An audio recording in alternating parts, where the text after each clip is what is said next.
Hello friends, welcome to Tejas IAS. I hope you guys are preparing extremely well. So आज है profit and loss की second class. पिछले lecture में हमने जहां प्रॉफिट एंड लॉस के बेसिक कॉन्सेप्ट्स को समझा था, उनके जो जो इंपॉर्टेंट टर्मिनोलॉजीज है उनको जाना था। एक नया चीज आपने सीखा था कि होल फ्रैक्शन से कैसे हम लोग सीपी से एसपी की वैल्यू निकाल सकते हैं, एसपी से सीपी की वैल्यू निकाल सकते हैं। टाइप 1 एंड टाइप 2 के क्वेश्चंस देखे थे। आज ये उसी का कंटिन्यूएशन का प्रोसेस है। सो अगर आपने प्रॉफिट एंड लॉस का पहले लेक्चर नहीं देखा है या अगर आप इस चैनल पे न्यू है तो पहले आई बटन पे क्लिक कीजिए, वहां पुराने वीडियोस को देख के कंप्लीट कीजिए, देन यहां से शुरू कीजिए फॉर बेटर अंडरस्टैंडिंग। सो आज से स्टार्ट करते हैं प्रॉफिट एंड लॉस की सेकंड क्लास। आज भी मैं आपको अलग अलग क्वेश्चंस के थ्रू जो अलग अलग टाइप के क्वेश्चंस पूछे जाते हैं उनको कॉन्सेप्ट क्लियर कराऊंगा। पहले ट्रेडिशनल मेथड से बताऊंगा, फिर उसके साथ अगर लगा हुआ कोई शॉर्टकट तरीका होगा तो वो भी बताऊंगा, ताकि आपकी स्पीड बढ़ सके और आप अपना क्वेश्चन जो है ज्यादा से ज्यादा सॉल्व कर सके कम टाइम में। ठीक है, तो चलिए स्टार्ट करते हैं।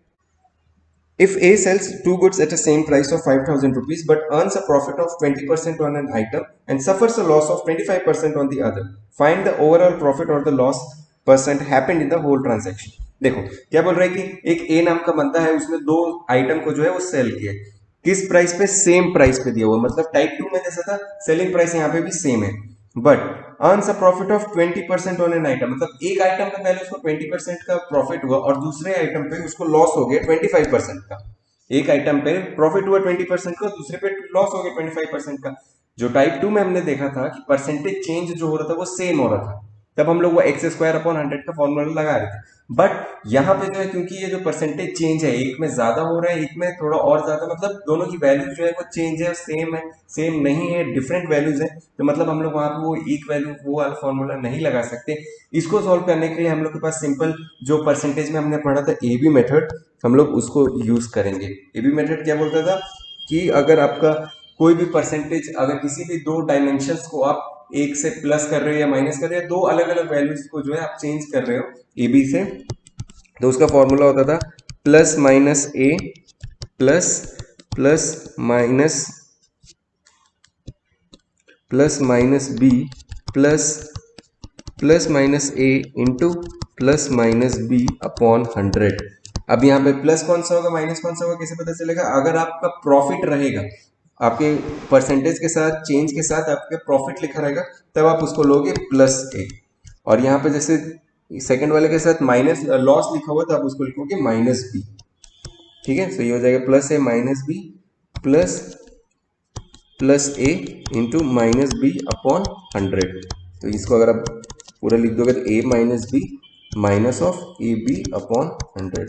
अब ए की जगह आप पुट कर दो 20% को, ठीक है, और बी की जगह आप लगा दो 25% की वैल्यू। तो ये हो जाएगा 20 माइनस 25 माइनस ऑफ 20 इंटू 25/100। देखो कितना आ रहा है, -5 माइनस ये हो गया 4 एंड ये हो गया 5, -5 मतलब -10%। -10% आ रहे मतलब 10% को उसको ओवरऑल लॉस हो रहा है। ठीक है, ओवरऑल आपको क्या क्वेश्चन में पूछा हुआ है कि ओवरऑल प्रॉफिट हो रहा है कि लॉस हो रहा है, तो यहाँ पर आपको 10% का लॉस हो रहा है। जैसे पिछले वाले में था कि अगर दोनों सेम प्राइस पे सेम रेट ऑफ चेंज पे प्रॉफिट हो रहा है और लॉस हो रहा है, तो उस केस में मैंने आपको बताया था कि ऑप्शन में सिंपली आप देख लेना कि पहले कौन से ऑप्शन में लॉस लिखा हुआ है। अगर लॉस लिखा है तो वो आपका ऑप्शन का आंसर रहेगा, और बाकी अगर किसी में भी प्रॉफिट लिखा हो तो वो ऑप्शन को तो आप सिंपली एलिमिनेट कर देना, वो तो आंसर हो ही नहीं सकता, क्योंकि उस केस में हमेशा लॉस होगा। बट इस तरह के केस में जिसमें परसेंटेज चेंज जो है वो अलग अलग रहेगा, तो उस केस में आप ऐसा रूल आउट नहीं कर सकते, क्योंकि इसमें किसी में प्रॉफिट भी हो सकते किसी में लॉस भी हो सकते। तो आप ये वाला जो मेथड है उसको यूज करके ये इस तरह का क्वेश्चन बिल्कुल सॉल्व कर लेना, बिल्कुल आसान है, इसमें कोई भी कंफ्यूजन नहीं। मैं आपको फिर से अच्छे से क्लियर कर देता हूँ ये चीज। जैसे सपोज कि आप when there are two successive profit of x% and y%, suppose आपने सेल किया है सेम सेम प्राइस पे, एक पे आपको x% का प्रॉफिट हो रहा है, दूसरे पे y% का प्रॉफिट हो रहा है, तब आपका जो प्रॉफिट परसेंटेज होगा, दोनों पे प्रॉफिट हो रहा है तो फाइनली भी प्रॉफिट ही होने वाला है, वो तो फिक्स हो गया।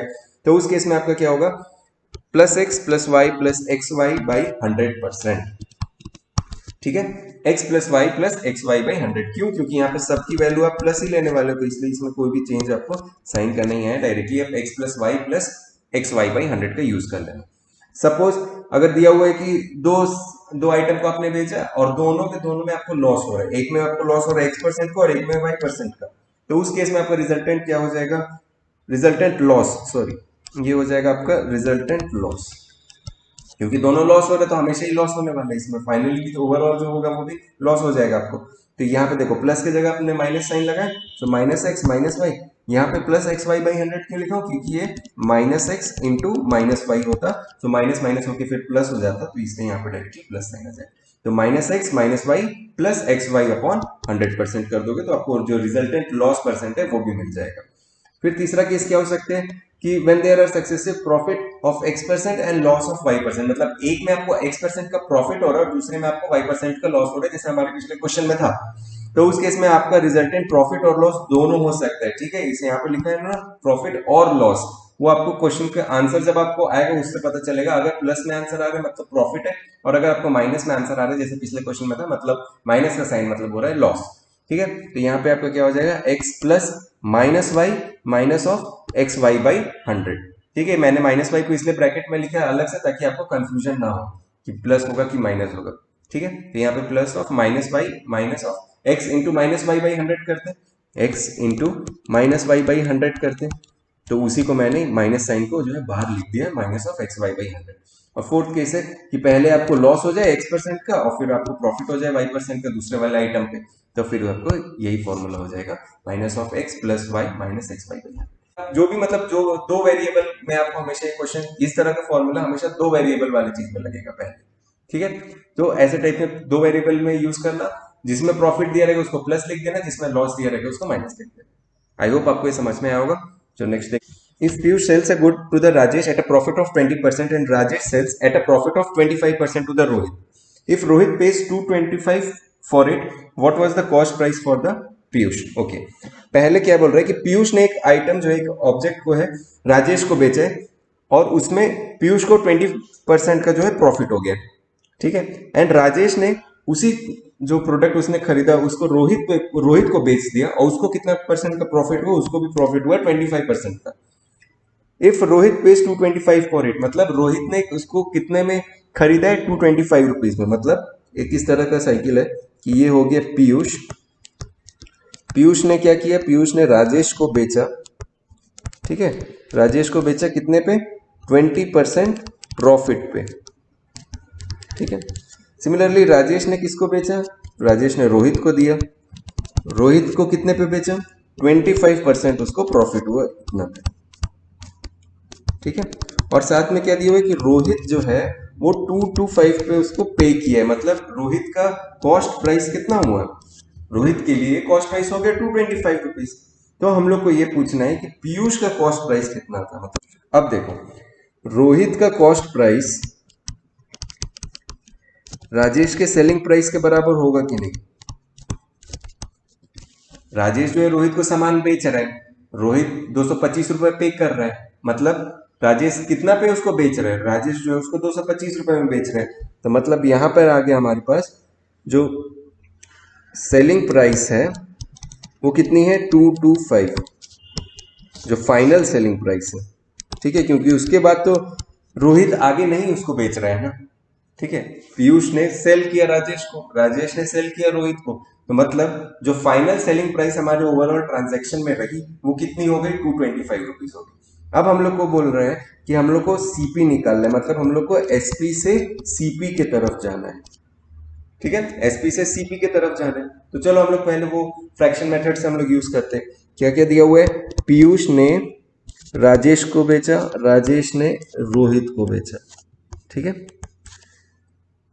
पीयूष ने राजेश को दिया 20% प्रॉफिट पे, तो पहले तो आप 20% को तोड़ दो, 20/100 यानी हो गया आपका 1/5। और साथ में क्या दिया हुआ है, प्रॉफिट दिया हुआ है, प्रॉफिट मतलब 1/5 को आप कैसे लिखोगे, होल फ्रैक्शन में +1 कर दोगे ऊपर, तो ये हो जाएगा 6/5, ठीक है। पिछले क्लास में हमने देखा था कि कैसे हम लोग फ्रैक्शन को होल फ्रैक्शन में कन्वर्ट करते हैं। तो प्रॉफिट दिया हुआ है तो हमने इसका डिनोमिनेटर को प्लस कर दिया ऊपर न्यूमरेटर के साथ, और नया न्यूमरेटर में न्यू वैल्यू एडेड वैल्यू को लिखा और नीचे सेम डिनोमिनेटर के साथ लिख दिया, ठीक है। उसके बाद आता है क्या लिखा है, 25% प्रॉफिट, राजेश ने रोहित को 25% प्रॉफिट में दिया, तो 25% को आप पहले फ्रैक्शन में तोड़ो, यानी हो जाएगा 25/100 यानी 1/4, और ये भी प्रॉफिट में दिया हुआ है, तो प्रॉफिट मतलब हो जाएगा 1/4, इसको आप प्लस कर दो तो ये हो जाएगा 5/4। ठीक है, अब हम लोग को जो है एसपी से सीपी के तरफ जाना है। एसपी हमारी क्या है 225, राजेश ने इसी प्राइस पे बेचा ना, तो हमारा फाइनल प्राइस क्या हो गया 225 हो गया। एसपी से सीपी के तरफ जाना है, और एसपी से सीपी के तरफ जाने में मैंने आपको बताया था कि आपको जो फ्रैक्शंस है उनको उल्टा करके लिख देना, मल्टीप्लाई कर देना। ठीक है, तो यानी 225 इंटू ये जो 5/4 है इसको आप लिखोगे 4/5, और ये जो 6/5 है इसको आप लिखोगे 5/6। ठीक है, तो अब इसको कैलकुलेट कर लो। 5 से 5 कट गया, ये हो गया आपका 2, ये हो गया आपका 3, 2 to 4 5 9, मतलब ये 3 से कट जाएगा, 3 से 7 एंड 5, यानी आंसर हो गया आपका 75 into 2 which is equal to 150 rupees. ये हो गया आपका क्या 150 रुपीज, क्या हो गया कॉस्ट प्राइस हो गया किसका, पीयूष का। मतलब पीयूष ने 150 रुपीज में खरीदा था, उसने 20% में सेल 20% प्रॉफिट कमाते हुए राजेश को बेचा, एंड राजेश ने उसको 25% कमाते हुए रोहित को बेचा। रोहित को कितने पे दिया 225 पे, मतलब जो फाइनल सेलिंग प्राइस हमारी है वो क्या है कि 225, और उसके बाद हमने इसको रिवर्स ऑर्डर में जाके कॉस्ट प्राइस की वैल्यू निकाल लिया। सो इस तरह से भी आपको कुछ क्वेश्चंस मिल जाएंगे एग्जाम में। आई होप आपको ये समझ में आया होगा। चलो नेक्स्ट क्वेश्चन पे जाते हैं।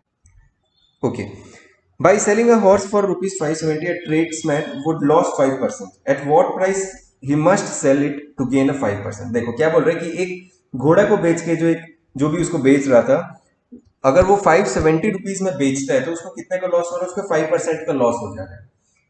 तो हम लोग को वो प्राइस बताना है कि उसको 5% गेन हो जाए।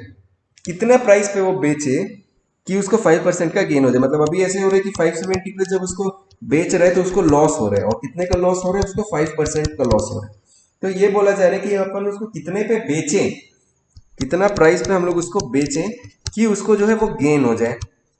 कितना गेन हो जाए 5% का गेन हो जाए 5%। इस क्वेश्चन को सॉल्व करने के लिए पहले एक बेसिक एग्जांपल हम लोग जो है वो डिस्कस कर लेते हैं। सपोज आप मार्केट गए, आप केला खरीदने के लिए गए मान, तो आपने सपोज खरीदा आपने 6 बनाना, कितना में आपने खरीदा, आपने खरीदा उसको 20 रुपए में, आपने खरीदा उसको 20 रुपए में।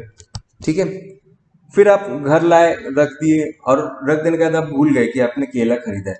अगले दिन आपने देखा तो उस पर थोड़ा थोड़ा केला काला होने लगा, खराब लगने लगा, तो आप सोचे इसको मैं खाऊंगा नहीं, इसको मैं बेच देता हूँ दूसरे को जाके।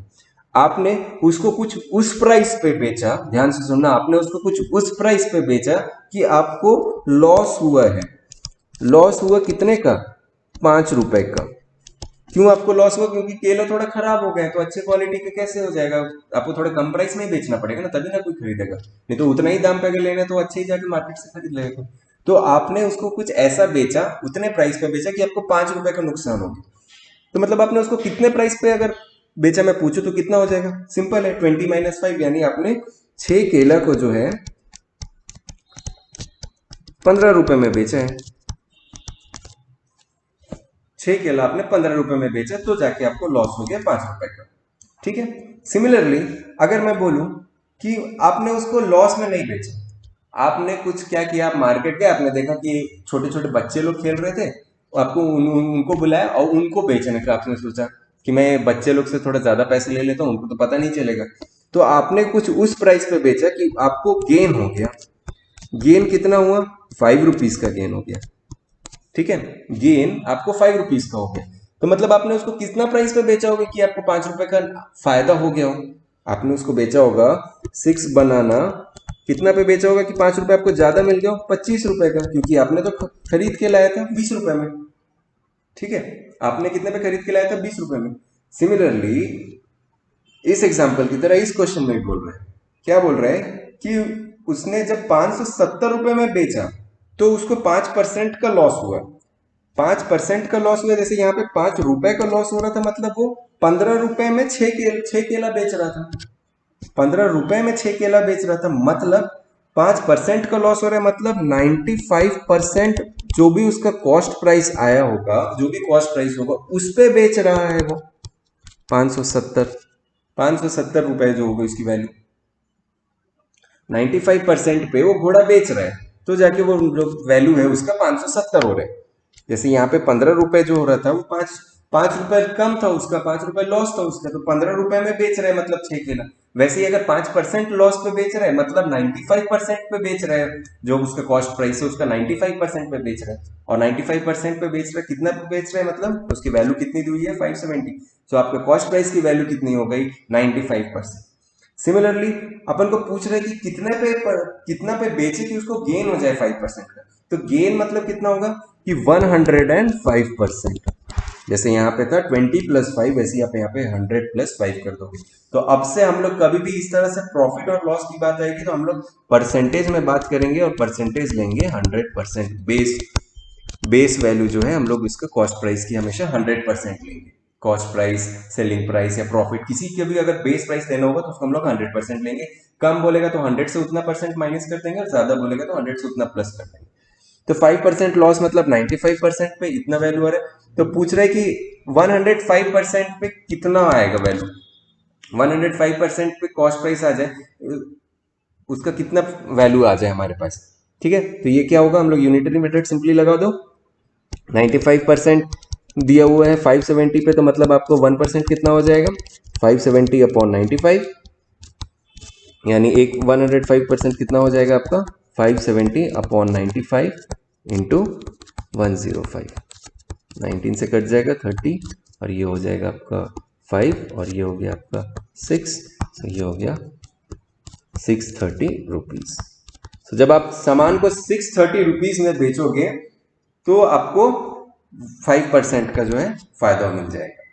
ठीक है, 5% का आपको प्रॉफिट हो जाएगा। ठीक है, आई होप आपको ये केले की स्टोरी से आपको समझ में आएगा कि ये किस तरह से हमने इसको डिराइव किया। जब आपने 6 केला 20 रुपए में लिया, आपने कुछ इस तरह से बेचा कि आपको 5 रुपए का नुकसान हुआ।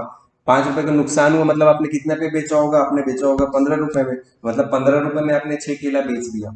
ठीक है, सिमिलरली आपको चाहिए कि आप 5 रुपए आपको ज्यादा मिले, तो मतलब आपको 25 रुपए में आपको बेचना पड़ेगा, जो बेस वैल्यू से 5 रुपए ज्यादा लेना होगा। यहाँ पे हम लोग बेस वैल्यू 100% मान रहे हैं, तो 5% का लॉस पे बेच रहे हैं मतलब 95% पे ही बेच रहा होगा, तो 95% पे कितना पे बेच रहा है 570 वैल्यू पे बेच रहे हैं। अब उसको इतने पे बेचना है कि 5% का गेन हो जाए, मतलब वो 100 + 5% हो जाए, तो यानी 105% का वैल्यू पूछ रहा है, तो उसकी वैल्यू हो गई 630 रुपीज। तो इतने प्राइस पे जब वो बेचेगा तो उसको गेन होगा 5%। आई होप आपको ये क्लियर हो।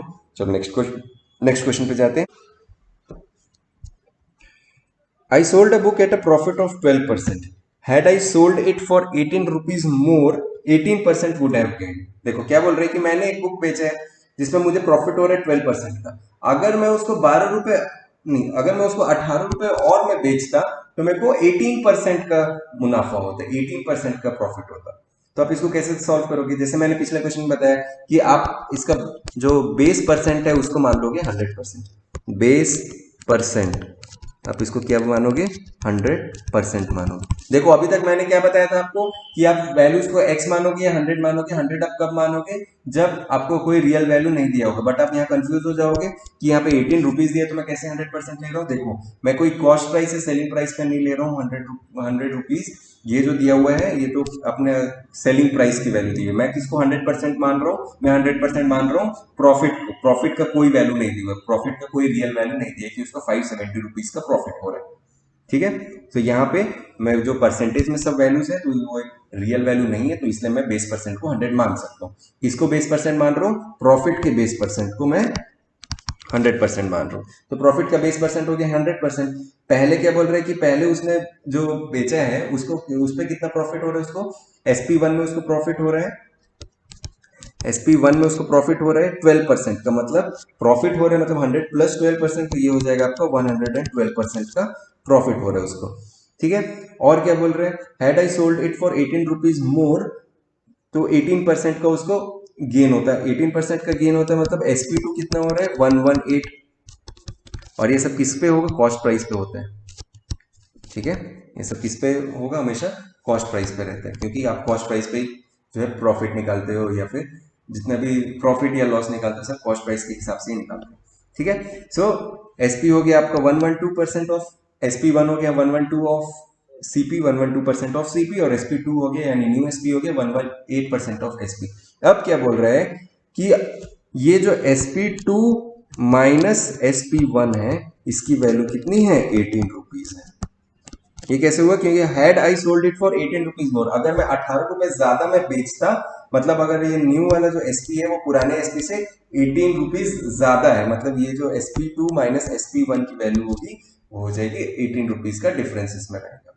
ठीक है, तो अब सिंपली अब इसको लिख दो 118% of CP minus 112% of CP which is equal to 18 rupees. आपको इसमें सीपी की वैल्यू निकालनी, 118 माइनस 112 इज 6% ऑफ सीपी, तो ये हो गया 18। तो आपका कॉस्ट प्राइस कितना आ गया 18 इंटू 100/6, तो ये हो गया आपका 3, ये हो जाएगा आपका 300 रुपीज। ये हो गया आपका सीपी। एक्चुअली इसमें था फाइंड द सीपी। ठीक है, क्या किया हमने सबसे जैसे पिछले क्वेश्चन में था, हमने 100% बेस मान लिया प्रॉफिट का। अब जो बोल रहे हैं कि पहली बार जब आपने सेलिंग, मतलब आप जो बुक लेकर आए उस पर आपको कितना प्रॉफिट हो रहा है 12% का, तो मतलब SP1 आपको कितना हो जाएगा 112% ऑफ SCP। ये कैसे आया? अब आप बोलोगे तो वो 100 plus gain percent upon 100 of SP करके भी आप निकाल सकते हो, ऑफ CP करके भी आप ले सकते हो, या फिर जो मैंने अभी आपको बताया ये परसेंटेज के फॉर्मूला से आप उसको कंपेयर करके भी ले सकते हो। ठीक है, तो ये हो जाएगा 100 प्लस गेन कितना था 12%, यानी 12 कर दोगे तो 100 प्लस 12 इज 112% ऑफ सीपी। और सिमिलरली ये हो जाएगा 118% ऑफ सीपी। अब बोल रहे हैं कि जो सेकेंड वाले टर्म्स में आपने जो प्राइस दिया है वो 18 रुपए ज्यादा प्राइस दिया है आपने। ठीक है, तो मतलब सेलिंग प्राइस जो सेकंड वाले हैं उसमें आपने 18 रुपए ज्यादा दिए, मतलब पुराने वाले से 18 रुपए आपको ज्यादा देना पड़ेगा, तो SP2 माइनस SP1 में भी 18 रुपीज, तो आपने उसको सिंपली सॉल्व कर दिया। ठीक है, इसका एक फॉर्मूला भी होता है कि CP is equal to more gain into 100 upon difference in profit.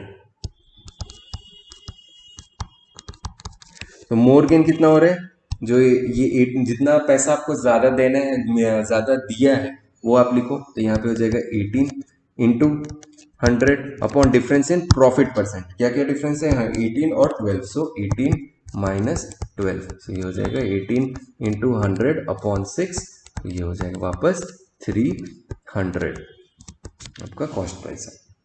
More gain into 100 upon difference in profit. ठीक है, आई होप आपको ये समझ में आएगा। नेक्स्ट देखते हैं, a man sold a horse at a loss of 7%, had he been able to sell it at a gain of 9%, he would have fetched 64% rupees more. ठीक है, तो मतलब फिर से वैसे ही करते हैं हम लोग। क्या दिया कि हम लोग ने जो प्राइस जो बेस लिया है वो कितना ले लिया हमने 100% ले लिया। अब क्या बोल रहे हैं कि लॉस हो रहा है उसको 7% का, लॉस हो रहा है 7% का, मतलब उसने बेचा कितना पे होगा, उसने बेचा होगा सेलिंग प्राइस 1 कितना हो जाएगा 100 माइनस 7 अपॉन 100 इंटू सीपी करोगे, मतलब 93% ऑफ सीपी पे बेचा होगा। ठीक है, एंड SP2 ऐसे निकाल लोगे जो कि आपको गेन दिया हुआ है, गेन कितना चाहिए आपको 9% पे गेन चाहिए, तो SP2 कितना हो जाएगा, SP2 हो जाएगा 100 प्लस 9 अपॉन 100 इंटू CP कर देना आप, तो ये हो जाएगा आपको 109/100। एक बार मैं आपको बस ये से प्लस करके बार बार नहीं दिखाऊंगा आगे से। ठीक है, एक बार मैं आपको समझा दिया कि इस तरह से आपको प्लस करते हैं, 100 आप बेस वैल्यू मान लो, लॉस दिया रहेगा तो माइनस करना और प्रॉफिट दिया रहेगा तो प्लस करना। इसलिए एक बार मैं आपको पूरा फॉर्मूला भी लिख के दिखा दिया, आगे से इसका यूज नहीं करूंगा, टाइम वेस्ट नहीं करना। ठीक है, तो यानी ये हो गया 109% ऑफ CP। तो अब क्या बोल रहे हैं कि कितना उसको पैसा ज्यादा देना पड़ा सेकेंड टाइम पे, अगर गेन कमाना है तो 64 रुपीज ज्यादा देना पड़ा, मतलब SP2 माइनस SP1 की वैल्यू कितनी है 64 है, SP2 की वैल्यू आप लिखिए 109% ऑफ CP माइनस ये हो गया 93% ऑफ CP, ये हो गया 64, तो ये हो जाएगा हमारा 16% ऑफ CP, ये हो गया 64, तो CP की वैल्यू आपको आ जाएगी 64 इंटू 100 अपॉन 16, तो ये हो गया 4 और ये हो जाएगा 400 रुपीज। ठीक है, ये हो जाएगा आपका कॉस्ट प्राइस। फॉर्मूला से अगर आपको यूज करना है शॉर्टकट फॉर्मूला से, सो वो क्या फॉर्मूला था, CP is equal to more gain, more था 64 into 100 upon difference in percentage. पहले आपने लिखा गेन 9 माइनस डिफरेंस था तो मतलब माइनस, अब यहाँ पे दिया हुआ है लॉस तो मतलब आप अंदर में लिखोगे माइनस साइन के साथ। कभी भी आपको लॉस या गेन दिया रहेगा, प्रॉफिट दिया रहेगा तो आप उसको साइन के साथ लिखना, नहीं तो आप कंफ्यूज हो जाओगे। तो यहाँ पे हो जाएगा 9 माइनस माइनस 7, हो जाएगा 64 इंटू 100 अपॉन 9 प्लस 7 यानी ये हो जाएगा 16, 100 अपॉन 16 और इसको आपने कर दिया 4 तो ये हो जाएगा आपका 400। ठीक है, सही। आई होप आपको ये समझ में आया होगा। चलो लास्ट क्वेश्चन देखते हैं आज का। A person sells an article at a profit of 10%. If he had brought it at 10% less and sold it for 3 rupees more, he would have gained 25%. क्या बोल रहे हैं कि एक पर्सन ने एक आर्टिकल खरीदा है जिसका उस पर प्रॉफिट हो रहा है उसको 10% का। अगर उसने उसको खरीदा ही 10% लेस पे होता और उसको बेचा होता 3% ज्यादा से तो उसको गेन हो जाता 25% का। ठीक है, तब भी उसको गेन होता 25। अगर 10% लेस भी वो में खरीदता वो तब भी उसको गेन होता 25% का। वो कैसे होगा, कितना कॉस्ट प्राइस होगा, चलो हम लोग देखते हैं। पहला केस ले लो कि सीपी आपका जो हो जाएगा ओरिजिनल वो हो जाएगा एक्स रुपीज। ठीक है, तो मतलब उसका प्रॉफिट अगर 10% का हो रहा है तो आपका SP1 कितना हो जाएगा 110% ऑफ एक्स यानी 11/10 रुपीज ऑफ एक्स, ये हो जाएगा आपका SP1। ठीक है, सेकंड हम लोग देखते हैं क्या बोल रहे हैं कि if he had brought it at 10% less, मतलब आपका कॉस्ट प्राइस 10% कम पे ला रहे हैं, 10% कम पे ला रहे हैं मतलब 90% पे लेके आ रहे हैं। तो CP2 की वैल्यू क्या हो जाएगी 90% ऑफ CP1 क्योंकि वो 10% कम पे ला रहे हैं। ठीक है, तो ये हो जाएगा 9/10 ऑफ x। ठीक है, क्योंकि CP1 की वैल्यू हमने x ली है। सिमिलरली SP2 की वैल्यू क्या होगी, SP2 पे आपको कितना गेन हो रहा है, आप जितना भी पैसा कम पे आप दे रहे हो ज्यादा पे दे रहे हो आपको प्रॉफिट कितना मिल रहा है 25% का फाइनल प्रॉफिट मिल रहा है। तो मतलब आपने उसको कितना पे बेचा होगा, SP2 क्या हो जाएगी, ये हो जाएगी 125% ऑफ CP2। CP2 के हिसाब से आप बेच रहे हो, कॉस्ट प्राइस के हिसाब से, इस जो नया कॉस्ट प्राइस आया है उसके हिसाब से आप जब बेच रहे हो तो आपको कॉस्ट प्राइस जो गेन परसेंट हो रहा है वो कितना हो रहा है 25% हो रहा है। तो मतलब न्यू जो सेलिंग प्राइस होगा आप CP2 के हिसाब से निकालोगे तो CP2 की वैल्यू होगी 125 ऑफ CP2, तो यानी 125/100 ऑफ CP2 की वैल्यू दी है 9/10 ऑफ x। तो ये हो जाएगा 25 से, ये हो गया 5, ये हो गया 4, 5 9 45 अपॉन 40x।